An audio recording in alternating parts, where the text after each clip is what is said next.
On va se replonger dans la saison régulière. On reprécise que la saison régulière est terminée et qu'on va donc commencer les play-in et les play-offs là, dans quelques heures.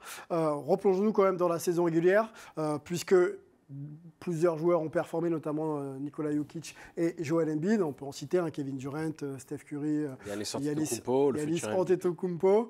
Doc Rivers, le coach des Sixers, s'est exprimé sur la course au MVP. Et bon, il y a pas mal de lobbying à ce moment-là de la saison.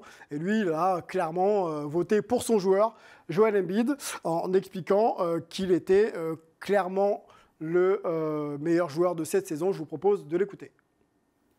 If the MVP race is over, I'm really like tonight. We couldn't make shots. We had guys making shots with open shots. The man just scored half our points in the NBA game.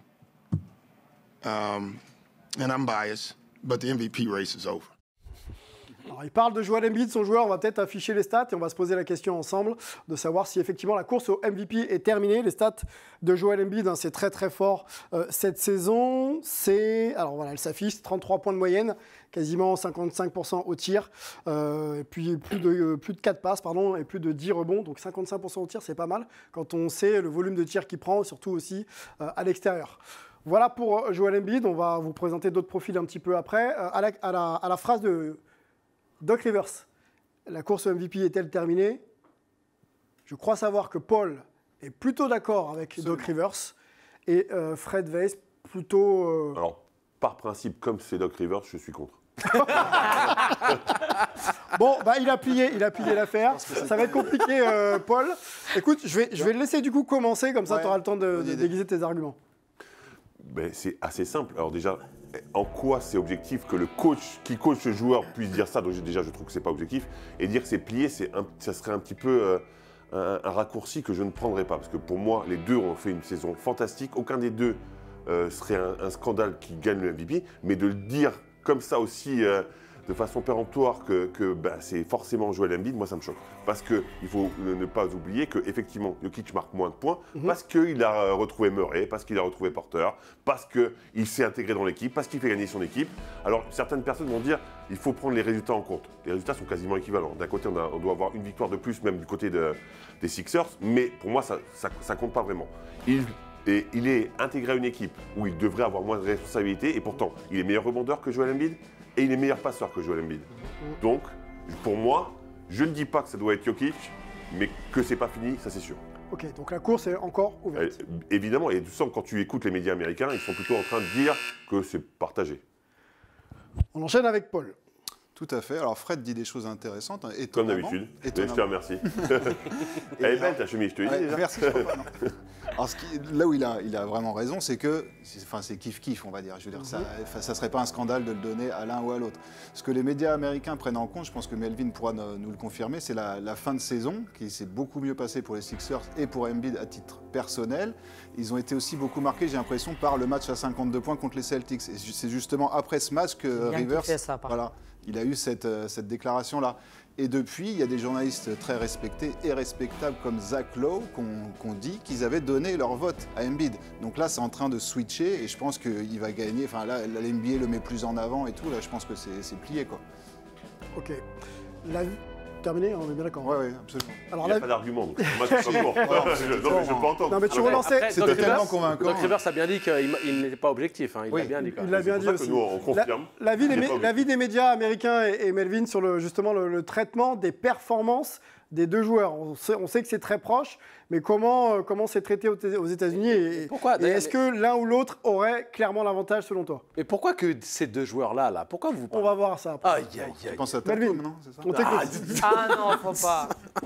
Je vais envoyer un alley-oop à mon Splite Bro parce que sur mes notes, j'ai marqué What about Giannis, meilleur joueur de la meilleure équipe de la saison, tout aussi dominant qu'Embiid et Jokic. Donc, combien de victoires sur les nouvelles règles? C'est 65 il n'en a pas 65. Oui, mais non, mais juste pour savoir. Non, mais c'est pas pour maintenant, ça. Non, pas cette année, mais les nouvelles règles. D'accord, mais on parle d'aujourd'hui là. Oui, mais ce que je veux dire, c'est qu'il faut prendre en considération aussi qu'il a fait moins de matchs que ce qui sera autorisé l'année prochaine.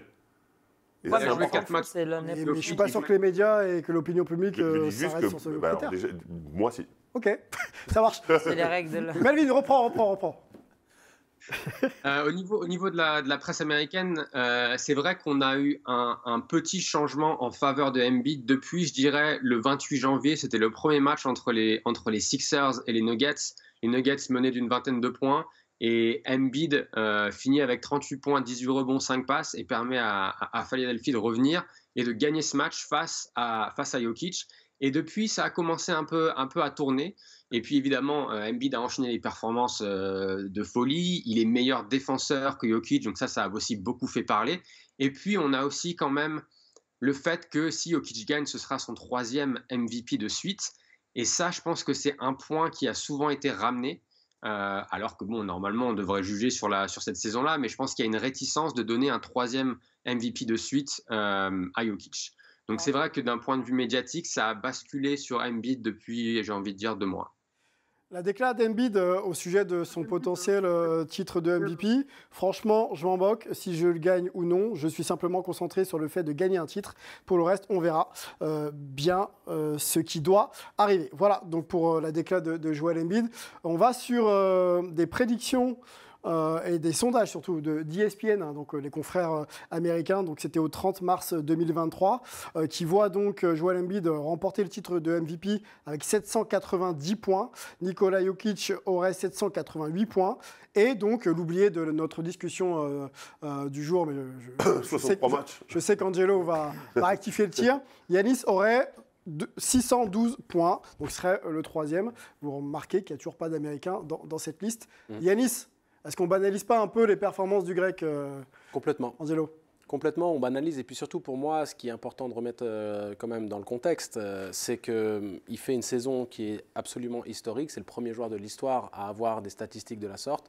Il était en compagnie de Will Chamberlain, hein, donc je parle de stats à plus de 30 points, plus de 10 rebonds et plus de 5 passes décisives. Mais lui, il le fait avec un meilleur pourcentage que Will Chamberlain. Donc ça recadre un petit peu le fait qu'il soit complètement dans la conversation. Alors, stats de dingue, excuse-moi. Ouais. 31 points, 55%. Évidemment, dans la conversation, sauf que tu sais comment c'est, l'opinion publique a envie de jouer avec les deux autres. Et voilà. En étant très, très pragmatique et par rapport à cette histoire, je pense que Embiid mérite et va prendre la timbale.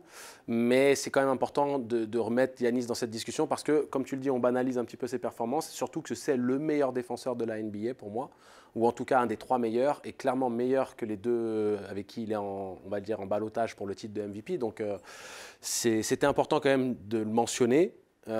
Et c'est compliqué parce que je pense aussi qu'on banalise ce que fait Embiid d'une certaine manière, parce que ça fait 3 ans déjà qu'il est à un niveau où... J'ai l'impression qu'on le pousse un peu là. C'est un peu... Non, on le pousse un peu parce qu'il est en train de lui-même de forcer le destin avec son match à 52 points, avec le fait qu'il soit régulier, qu'il ne manque pas de match et que les Sixers soient... Meilleur marqueur de la saison. 2e titre consécutif de meilleur marqueur de la NBA. Donc si tu veux, Embiid prend son destin en main. Okay. Mais... Comme Tracy McGrady, 2 fois le meilleur marqueur, juste pour dire.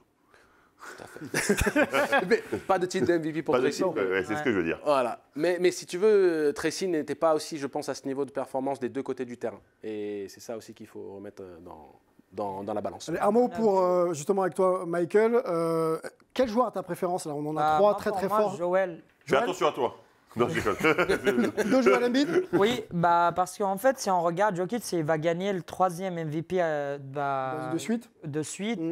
En fait, il va le mettre dans une position où est-ce que c'est pas le meilleur joueur de tous les temps?